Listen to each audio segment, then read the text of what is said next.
Welcome students, मैं doctor Ritu Mathur आज आपके साथ डी ऑर्बिटल्स की शेप्स डिस्कस करूंगी। अभी तक हम ट्रांजिशन एलिमेंट्स की डिफरेंट प्रॉपर्टीज़ पढ़ चुके हैं और आपको ये मालूम है कि ट्रांजिशन एलिमेंट्स में डी ऑर्बिटल्स होते हैं। 3 ट्रांजिशन सीरीज़ 3D, 4D और 5D कंप्लीट सीरीज़ हैं और 6D जो सीरीज़ है, इन सभी में जो ऑर्बिटल्स पाए जाते हैं वो हैं डी ऑर्बिटल्स। अब अगर हम ट्रांजिशन एलिमेंट्स या कोई भी जो कोऑर्डिनेशन कंपाउंड्स हैं ट्रांजिशन मेटल्स के, उनकी बॉन्डिंग, हाइब्रिडाइजेशन, ये सब डिस्कस करना चाहें तो ये ज़रूरी है कि हमें डी ऑर्बिटल्स की शेप्स की जानकारी बहुत अच्छे से होनी चाहिए। हम बात कर रहे हैं डी ऑर्बिटल्स की शेप्स की, तो आपको ये मालूम है कि 5 डी ऑर्बिटल्स होते हैं। डी ऑर्बिटल्स कितनी तरह के हैं? 5 तरह के। और वो कौन कौन से हैं?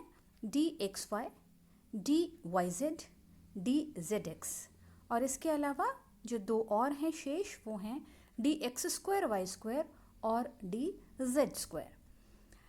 तो आपको ये पता है कि जो डी ऑर्बिटल्स की जो जनरल शेप है वो कैसी होती है? Double dumbbell. ठीक है। अब ये जो मैंने आपको 5 तरह के डी ऑर्बिटल्स बताए, इनकी जो शेप्स हैं उनमें फ़र्क क्या है कि शेप तो उनकी डबल डम्बेल ही है, लेकिन उनका ओरिएंटेशन एक्स, वाई और जेड एक्सिस के रेफरेंस में अलग अलग तरह का हो सकता है। और इसीलिए उस ओरिएंटेशन में जो फ़र्क है, जो चेंज है, इसी वजह से उनके अलग अलग नाम हमने दिए हैं। तो अब हम जब इन डी ऑर्बिटल्स की शेप्स डिस्कस करेंगे तो हम इन्हें 2 कैटेगरीज में डिवाइड करेंगे। मैंने आपको बताया कि जो 3 डी ऑर्बिटल्स हैं वो कौन कौन से हैं? 5 में से 3, d x y, d y z और डी जेड एक्स। यानी इनके नाम में हमने स्क्वायर काम में नहीं लिया है। तो सबसे पहला कंसेप्ट क्या है, आपको ये ध्यान रखना है। पहली बात तो ये है कि कोई भी चीज़ रटने की और किसी भी फिगर को, डायग्राम को, उनकी ज्योमेट्री को याद करने की ज़रूरत नहीं है। हमें कंसेप्ट पे बात करनी है, कंसेप्ट समझना है। तो जहाँ पर इनके नाम में स्क्वायर नहीं आ रहा है उनमें हम ये मानेंगे कि इन डी ऑर्बिटल्स की जो लोब्स हैं वो जो उनका नाम में आ रहा है उनके उन एक्सिस के बीच में होगी। फॉर एग्जांपल, अगर हम बात करते हैं डी एक्स वाई की, तो इसका मतलब हो गया कि डी एक्स वाई में जो डी ऑर्बिटल्स की जो लोब्स हैं वो एक्स और वाई एक्सिस के बीच में हैं। डी वाई जेड का क्या मतलब हो गया कि इसमें डी ऑर्बिटल्स की जो लोब्स हैं वो वाई और जेड एक्सिस के बीच में हैं। डी जेड एक्स का मतलब हो गया कि lobes are in between z and x axis. तो अब इस तरह से हमने इन 3 को अलग कर लिया 5 में से, जिनमें कि स्क्वायर जो है वो काम में नहीं आ रहा है उसके नाम में। तो अब आप यहाँ देखिए इस स्क्रीन पर, यहाँ पर हमने ऊपर 3 जो डी ऑर्बिटल्स हैं उनकी शेप्स को डिस्कस किया है। तो देखिए सबसे पहला है डी एक्स वाई। तो यहाँ आप क्या करिए कि आप एक्स, वाई और जेड एक्सिस ड्रॉ कर लीजिए पहले। तो डी एक्स वाई का क्या मतलब हुआ कि इन डी ऑर्बिटल्स की जो लोब्स हैं वो कहाँ पर हैं? एक्स और वाई एक्सिस के बीच में। तो आप यहाँ पे फर्स्ट वाला जो डायग्राम है वो देखिए। इससे आपको ये क्लियर होगा कि आप एक्स और वाई के बीच में एक डंबल बना दीजिए और दूसरा डंबल भी आप दूसरी साइड में एक्स और वाई के बीच में बना दीजिए। इसी तरह से d y Z.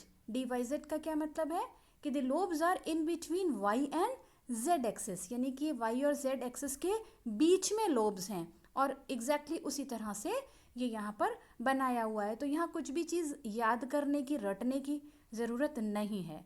And last मैंने इस जो ऊपर 3 हैं उनमें से जो तीसरा वाला है that is D z x. Z x का क्या मतलब हुआ कि इनमें लोब्स जो हैं वो जेड और एक्स एक्सिस के बीच में आएंगी।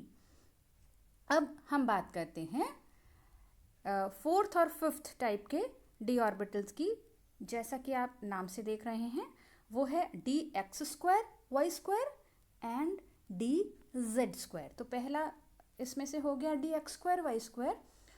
जहाँ पर स्क्वायर नाम में आ जाए आप ये मानिए कि जो लोब्स हैं वो एक्सिस के ऊपर हैं, एक्सिस के अलोंग हैं। सो आप देखिए कि the lobes are along the axis. ठीक है, अब आप देखिए d x square Y square, जो ये नीचे दो डायग्राम्स आपको दिख रहे हैं, यहाँ पर हम एक्स वाई और जेड एक्सिस बना दें। एक चीज़ मैं आपको और बताऊं कि एक्स वाई और जेड एक्सिस में आप किसी को भी एक्स मान सकते हैं, किसी भी एक्सिस को वाई मान सकते हैं और किसी भी एक्सिस को आप जेड मान सकते हैं। ये अलग बात है कि हम अपनी कन्वीनियंस के हिसाब से ऐसा फिक्स कर दिया है जैसा कि मैंने बनाया है, लेकिन आप इसको चेंज कर सकते हैं क्योंकि तीनों जो एक्सिस हैं वो एक दूसरे के परपेंडिकुलर हैं, लंबवत हैं। तो आपको इसमें कोई परेशानी नहीं है अगर आप उनका ओरिएंटेशन बदल दें तो, लेकिन लोब्स आप उसी हिसाब से बनाएंगे। अगर एक्स और वाई के बीच में बनाना है तो जहाँ भी आपकी एक्स और वाई एक्सिस आपको दिख रही है उसके बीच में लोब्स बना दीजिए। अब हम बात कर रहे हैं डी एक्स स्क्वायर और d x square Y square की। तो यहाँ पर जो लोब्स हैं वो कहाँ आएंगे? अलोंग द एक्सिस, यानी एक्सिस के ऊपर। तो आप यहाँ पर डायग्राम में देखिए कि एक्स एक्सिस के ऊपर हमने लोब बना दिया और इसी तरह से वाई एक्सिस के ऊपर भी लोब बना दिया। तो ये डायग्राम हो गया D x square Y square का। And last is D Z square. अब आप यहाँ देख सकते हैं कि जैसा कि नाम से है कि इसमें जो लोब्स हैं वो कहाँ होंगे?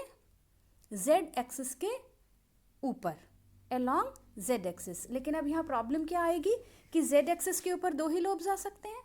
तो आपको सेकंड जो पार्ट है इसका, जैसे बाकी सारे डायग्राम्स में आपको 4 लोब्स दिख रहे हैं, यहाँ पर आपको 2 ही लोब्स दिखेंगे क्योंकि जेड एक्सिस के अलोंग हमने बना दिया और साथ में बीच में एक रिंग बनाई है। और ये जो रिंग है ये एक्स वाई तल में होती है, एक्स वाई प्लेन में होती है। तो थोड़ा सा जो शेप है वो डी जेड स्क्वायर का डिफरेंट है बाकी सबसे। तो अब हम इसको सम अप करें तो आप देखिए कि there are 5 d orbitals, d x y, y z, z x, और इनके लोब्स जो हैं वो एक्सिस के बीच में हैं। और d x square Y square and d Z square, जहाँ पर स्क्वायर आ गया, उनके लोब्स कहाँ पर हैं? अलोंग द एक्सिस हैं। तो इस तरह से ये 5 डी ऑर्बिटल्स की ज्योमेट्री आप समझ सकते हैं। और ये बहुत इम्पॉर्टेंट है इसको समझना, क्योंकि आगे जब हम बॉन्डिंग पढ़ेंगे जहाँ पर कि मेटल के साथ, ये डेफिनेटली ये जो सारे डी ऑर्बिटल्स हैं ये किसका पार्ट हैं? ये हैं ट्रांजिशन मेटल का। तो जब कॉम्प्लेक्स फॉर्मेशन होगा और इसको लिगेंड्स जो हैं वो मेटल को अप्रोच करेंगे, तब इन डी ऑर्बिटल्स की ज्योमेट्री से आप ये बहुत अच्छे से समझ पाएंगे कि आगे बॉन्डिंग किस तरह की होगी और उन बॉन्डिंग में इन 5 डी ऑर्बिटल्स में से कौन से डी ऑर्बिटल्स काम में आएंगे। तो ये बॉन्डिंग पढ़ने के लिए या हाइब्रिडाइजेशन पढ़ने के लिए बेस है। सबसे पहले हमें पढ़ना हो चाहिए ये आपके डी ऑर्बिटल्स की शेप। इस स्क्रीन में हम ये देख पा रहे हैं कि किस तरह से पांचों डी ऑर्बिटल्स की शेप्स डिस्कस की हैं। तो यहाँ 5 डी ऑर्बिटल्स हैं जो कि एक आइसोलेटेड गैसियस मेटल एटम या आयन के हैं। आप देख रहे हैं कि अभी इनका जो कॉम्प्लेक्स फॉर्मेशन है नहीं हुआ है, यानी कि लिगेंड्स ने इनको अप्रोच नहीं किया है, और मेटल जो है वो अभी कहाँ पर है? आइसोलेटेड स्टेट में है। तो जब मेटल आइसोलेटेड स्टेट में है तो जो 5 डी ऑर्बिटल्स हैं, आप देखिए यहाँ पर ये ब्लू से आपको शो किए हुए हैं, ऊपर 5 ब्लॉक्स हैं, इनकी एनर्जी समान है, एक सी है। तो हम ये कह सकते हैं कि ये कैसे हैं? ये डीजेनरेट हैं, समान ऊर्जा पर हैं। और ये 5 डी ऑर्बिटल्स कौन से हैं? जो कि भी अभी हमने डिस्कस किए। तो आप यहाँ देख सकते हैं कि d x y, d y z और डी जेड एक्स, जिनमें कि लोब्स जो हैं वो इन बिटवीन द एक्सिस हैं। तो ये अभी आपको मैंने बताया है। साथ ही अब क्योंकि ये जो 5 में से 3 डी ऑर्बिटल्स हैं, और आगे अगर हम ऑक्टाहेड्रल या टेट्राहेड्रल ज्योमेट्री डिस्कस करेंगे तो आप ये पाएंगे कि ये जो 3 डी ऑर्बिटल्स हैं जिनके lobes in between the axis हैं, ये समान ऊर्जा पर हैं। मतलब 5 में से तीन भी समान ऊर्जा पर आ गए स्प्लिटिंग के बाद, जबकि कॉम्प्लेक्स फॉर्मेशन हो जाएगा तब। वैसे हम इसे डिटेल में बाद में अपने अगले लेक्चर में डिस्कस करेंगे। लेकिन एक टर्म जो नई आपको यहाँ दिख रही है वो है कि इनके नीचे लिखा हुआ है T2G।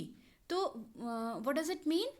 T2G का मतलब है कि ये ट्रिपली डिजेनरेट हैं। ट्रिपली डिजेनरेट का मतलब तीन ऑर्बिटल्स समान ऊर्जा पर हैं।